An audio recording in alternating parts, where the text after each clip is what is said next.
Hello നമസ്കാരം. ഹൊലാവിലിൻ്റെ പുതിയൊരു വീഡിയോയിലേക്ക് എല്ലാവർക്കും സ്വാഗതം.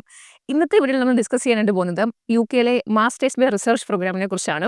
Master in research, master of research എന്നെല്ലാം ഈ പ്രോഗ്രാം അറിയപ്പെടാറുണ്ട്. സോ നമുക്ക് എന്താണ് ഈ മാസ്റ്റേഴ്സ് ബൈ റിസർച്ചിൻ്റെ കോണ്ടെക്സ്റ്റ് അത് നമുക്ക് ആദ്യം നോക്കാം. അപ്പോൾ ഈ മാസ്റ്റർ ബൈ റിസർച്ച് പ്രോഗ്രാം യു.കെയിൽ ഇപ്പോൾ പറയാനുള്ള കാരണം എന്തുകൊണ്ടാണ് ഇപ്പോൾ ഒരുപാട് ഏജൻസികൾ ഇതിനെപ്പറ്റി സംസാരിക്കുന്നുണ്ട്, ഒത്തിരി പേര് സംസാരിക്കുന്നത്, എന്താണ് ഇതിൻ്റെ കാരണം എന്ന് നമുക്ക് ആദ്യം ഒന്ന് പരിശോധിക്കാം. ഒരു സമയത്ത് ട്രെൻഡായിരുന്നു. ഒരു 10, 23, 24 വയസ്സുള്ളവർ പെട്ടെന്ന് അവർ ദീർഘനാളായിട്ട് അറിയാവുന്നവരായിരിക്കാം. എന്തായാലും കല്യാണം പെട്ടെന്ന് കഴിച്ച് 2 പേരും കൂടി യു.കെയിലേക്ക് പോകുന്നു. ഒരു ആവറേജായിട്ട് പഠിക്കുന്ന ആൾക്കാരും വരെ എങ്ങനെയെങ്കിലും സ്വരുക്കൂട്ടി യു.കെയിലേക്ക് 2 പേരും പോവുക. അതിനൊരു വലിയ അഡ്വാൻറ്റേജ് 2 പേർക്കും വർക്ക് റൈറ്റ്സ് ഉണ്ട്. അപ്പം പാർട്ട്ണറിന് ഫുൾ വർക്ക് റൈറ്റ്സ് ആണ്. അപ്പോൾ അങ്ങനെ ഒത്തിരി പേര് പോകുന്നുണ്ടായിരുന്നു.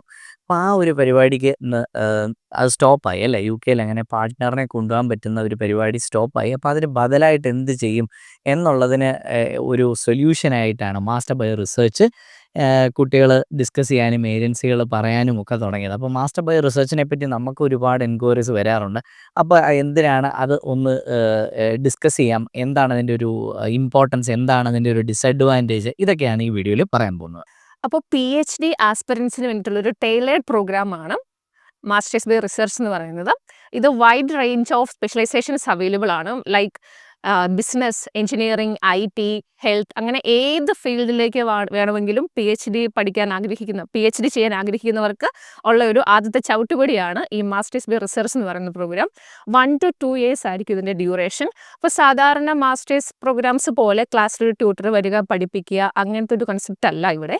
നമ്മൾ തന്നെ റിസർച്ച് ചെയ്ത് നമ്മൾ തന്നെ പഠിക്കുക, നമ്മൾ തന്നെ എല്ലാം ചെയ്യുക എന്നുള്ളതാണ് ഇവിടെ. ഒന്നാമത്തെ കാര്യം, മാസ്റ്റർ ബൈ റിസർച്ച് പ്രോഗ്രാം ചെയ്യാനുള്ള എലിജിബിലിറ്റി എന്താണ്? ബാച്ചിലേഴ്സിന് 60 മുതൽ 70% വരെ മാർക്ക്. 60% ഉണ്ടെങ്കിൽ ചില യൂണിവേഴ്സിറ്റി കിട്ടും എന്നാണ് അതിൻ്റെ അർത്ഥം. 70% ഉണ്ടെങ്കിൽ എല്ലാ യൂണിവേഴ്സിറ്റിയിലും ഒക്കെ തന്നെ വേണേൽ നമ്മൾ എലിജിബിൾ ആണ് എന്നാണ് അർത്ഥം. അതാണ് 60 to 70% ബാച്ചിലേഴ്സിൻ്റെ മാർക്ക് ഒരു ക്രൈറ്റീരിയയാണ്. 2 ഇംഗ്ലീഷ് ലാംഗ്വേജ് ക്രൈറ്റീരിയ അതും കാണും ഉറപ്പായിട്ടും. അപ്പോൾ ഈ 2 ക്രൈറ്റീരിയ കഴിഞ്ഞാൽ അടുത്തത് നമ്മൾ ഇതിന് സ്റ്റേ ബാക്ക് എത്രയാണെന്ന് ഡിസ്കസ് ചെയ്യുന്നത്. 2 years സ്റ്റേ ബാക്ക് കിട്ടും. ഫുൾ വർക്ക് റൈറ്റ്സ് പഠിക്കുന്ന സമയത്ത് കിട്ടുന്നുണ്ട്. പാർട്ട്ണറിനും ഫുൾ വർക്ക് റൈറ്റ്സ് കിട്ടുന്നുണ്ട്. അതൊരു നല്ല കാര്യമാണ്. ഇനി പോയിന്റ് നമ്പർ 3, ഫീസ് എത്രയാണെന്ന് അറിയാൻ ആഗ്രഹം കാണും. 15 മുതൽ 20 ലക്ഷം രൂപ വരെയാണ്. വലിയ യൂണിവേഴ്സിറ്റികളാണെങ്കിൽ 20 ലക്ഷം രൂപയാണ് ട്യൂഷൻ ഫീ, മറ്റേത് 15 ലക്ഷം രൂപ. എത്രയാണ് കോഴ്സ് ഡ്യൂറേഷൻ എന്ന് നേരത്തെ പറഞ്ഞല്ലോ അല്ലേ. 1 to 2 years ആണ് വരുന്നത്. 1 year തീരുന്നതുകൊണ്ട് 2 year തീരുന്നതുകൊണ്ട് അതിന് സ്റ്റേ ബാക്ക് എന്തായാലും 2 വർഷം കിട്ടുകയും ചെയ്യും. അടുത്തത് പഠിക്കാനുള്ള കാഠിന്യം. എളുപ്പമാണെന്ന് വിചാരിക്കുന്നുണ്ടോ? ഒരിക്കലുമല്ല. ട്രെയിനറില്ല, ടീച്ചറില്ല, പരീക്ഷ എഴുതണമെന്ന് പറഞ്ഞു കഴിഞ്ഞാൽ നല്ല ബുദ്ധിമുട്ടായിരിക്കും. കാരണം PhDക്ക് തയ്യാറാക്കുന്ന രീതിയിൽ നമ്മൾ പഠിക്കുക സിഗ്നിഫിക്കൻ്റ്ലി ഹാർഡാണ് പഠിക്കാൻ. അപ്പോൾ ഇത് ഡിപ്പെൻഡൻറ്റിനെ കൊണ്ടുപോകാൻ എളുപ്പമാണെന്ന് കരുതി മാത്രം കരിയർ ഡ്രിവൺ അല്ലാതെ 2 പേര് അങ്ങോട്ടോ UK പോയാൽ നന്നായി വിയർക്കും. അപ്പോൾ അത് മനസ്സിൽ കാണണം. ഇങ്ങനെ ഒരുപാട് പേര് ഇങ്ങനെ പോകാമെന്ന് ഏജൻസി പറയുകയും അത് തെറ്റിദ്ധരിക്കപ്പെട്ട് അങ്ങനെ പോയിട്ട് അസൈൻമെൻറ്റ് ചെയ്യാൻ കഴിവില്ലാതെ അസൈൻമെൻറ്റ് ചെയ്യുന്ന ഏജൻസികൾ, തേർഡ് പാർട്ടി ഏജൻസികളെ കോൺടാക്ട് ചെയ്ത് അവരെ കൊണ്ട് അസൈൻമെൻറ്റ് ചെയ്യിപ്പിക്കുകയും ചെയ്യുന്നത് നമ്മൾ കാണാറുണ്ട്. അങ്ങനെ ചെയ്യുമ്പോൾ വലിയ പണിയാണ്. കാരണം ഈ അസൈൻമെൻറ്റ് ചെയ്യുന്നവർക്ക് വേണ്ട ക്വാളിറ്റി ഇല്ലെങ്കിലും നമ്മൾ ഫെയിലാവും. പിന്നെ നിങ്ങൾക്ക് അറിവെന്ന് പറയുന്ന സാധനം ഇല്ല എന്നുള്ളത് അവർക്ക് എവിടെയെങ്കിലുമൊക്കെ മനസ്സിലാവും. അത് പണി കിട്ടും. അപ്പോൾ അങ്ങനെ ഉണ്ടാവരുത്.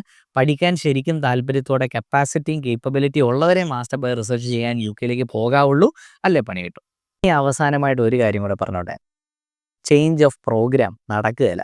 അതായത് മാസ്റ്റർ ബൈ റിസർച്ചിന് വേണ്ടി നമ്മൾ UK വന്നു കഴിഞ്ഞാൽ അവിടുന്ന് പ്രോഗ്രാം ചേഞ്ച് ചെയ്യുക ബുദ്ധിമുട്ടാണ്. നിങ്ങൾക്ക് പ്രോഗ്രാം പഠിക്കാൻ പാടാണ് എന്ന് കരുതി പിന്നെ ചേഞ്ച് ചെയ്യാൻ പാടാണ്. കാരണം ഇത് സാധാരണ കോഴ്സ് പോലെ അല്ലല്ലേ. ഇതിന് കുറച്ച് സ്പെഷ്യൽ പവേഴ്സ് ഉണ്ട്.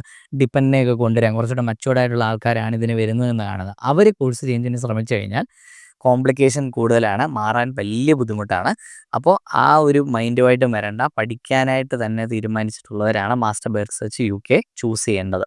UK പാർട്ട് ടൈം ജോബ് ഓപ്പർച്യൂണിറ്റീസിനെ പറ്റി ഒന്ന് അഡ്രസ്സ് ചെയ്യാം. പാർട്ട് ടൈം ജോബ്സ് കിട്ടാൻ ബുദ്ധിമുട്ടാണ് ചില സ്ഥലങ്ങളിൽ. എന്നാൽ ചില സ്ഥലങ്ങളിൽ റീജൻ ടു റീജൻ സ്പെസിഫിക് ആയിട്ട് അത് മാറുന്നതായിട്ടാണ് നമ്മൾ അറിയുന്നത് കുട്ടികളുമായിട്ട് സംസാരിക്കുമ്പോൾ.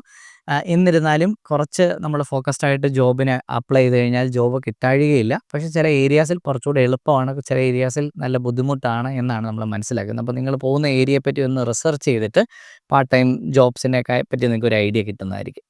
അടുത്തത് നമ്മൾ ഫണ്ടിൻ്റെ കാര്യം. നിങ്ങൾ പാർട്ട്ണറിനെയും കൊണ്ടാണ് പോകുന്നതെങ്കിൽ തീർച്ചയായും ഫണ്ട് റിക്വയർമെൻറ്റ്സ് കൂടുതൽ കരുതുക. നമ്മൾ സാധാരണ ഒറ്റയ്ക്ക് ജീവിക്കുമ്പോൾ നമുക്ക് ഒരു റൂമിൻ്റെ റെൻ്റാണ്. പക്ഷേ നമ്മുടെ കൂടെ പാർട്ട്ണർ വരുന്നുണ്ടെങ്കിൽ നമ്മൾ കൂടുതൽ റെന്റ്, അതായത് നമുക്കൊരു സ്പെഷ്യലായിട്ടുള്ള ഒരു വീടോ ഒരു യൂണിറ്റോ ഒക്കെ തന്നെ എടുക്കേണ്ടി വന്നേക്കാം, അല്ലെങ്കിൽ വലിയ റൂം എടുക്കേണ്ടി വരും അല്ലേ. അപ്പോൾ ആ ഒരു എക്സ്പെൻസ് എപ്പോഴും കൂടുതലാണ്. അപ്പോൾ അത് കരുതിയിരിക്കുക. എസ്പെഷ്യലി നിങ്ങൾക്ക് ആദ്യം പാർട്ട് ടൈം ജോലി കിട്ടുന്നില്ലെങ്കിൽ അങ്ങനെ സഫർ ചെയ്യുന്ന കുറച്ചധികം കപ്പിൾസിനെ നമുക്കറിയാം. യു കെയിൽ പോയിട്ട് ഈ മാസ്റ്റർ ബൈ റിസർച്ച് പ്രോഗ്രാമിൽ പോയിട്ട് ജോലി കണ്ടെത്താൻ പാടുവരുന്നു, വേണ്ടത്ര ഫണ്ട് കയ്യിലില്ലാതെ വരുന്നു. അപ്പോൾ അത് എന്തായാലും ഒന്ന് കരുതേണ്ട ഒരു കാര്യം തന്നെയാണ്.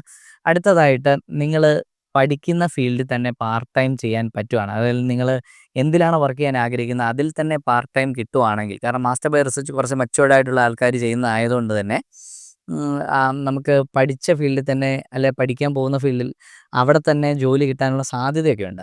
അപ്പോൾ അത് കൂടുതൽ എക്സ്പ്ലോർ ചെയ്യുക. അപ്പോൾ പാർട്ട് ടൈം ജോബ് കിട്ടുമ്പോൾ ആദ്യം കിട്ടുന്ന ജോലി എടുക്കാതിരിക്കണം എന്നല്ല പറയുന്നത്. ഈ കിട്ടുന്ന ജോലി എടുക്കുക, എടുത്തുകൊണ്ട് നമ്മൾ ബെറ്റർ ജോബ് ഓപ്പർച്യൂണിറ്റീസ് തപ്പിക്കൊണ്ടേയിരിക്കുക. സ്വന്തം ഫീൽഡിൽ തന്നെ ഒരു ഓപ്പർച്യൂണിറ്റി കിട്ടും, അപ്പോൾ അതിനുവേണ്ടി തപ്പുക.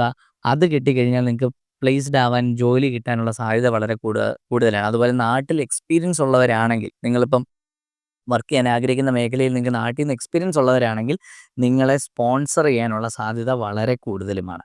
അപ്പോൾ ഇത്രയൊക്കെ പറഞ്ഞുകൊണ്ട് ഇന്നത്തെ ഈ മാസ്റ്റർ ബൈ റിസർച്ച് വീഡിയോ ഇവിടെ അവസാനിപ്പിക്കുകയാണ്. This is Jaswin and Just signing out from Holavel YouTube channel. By.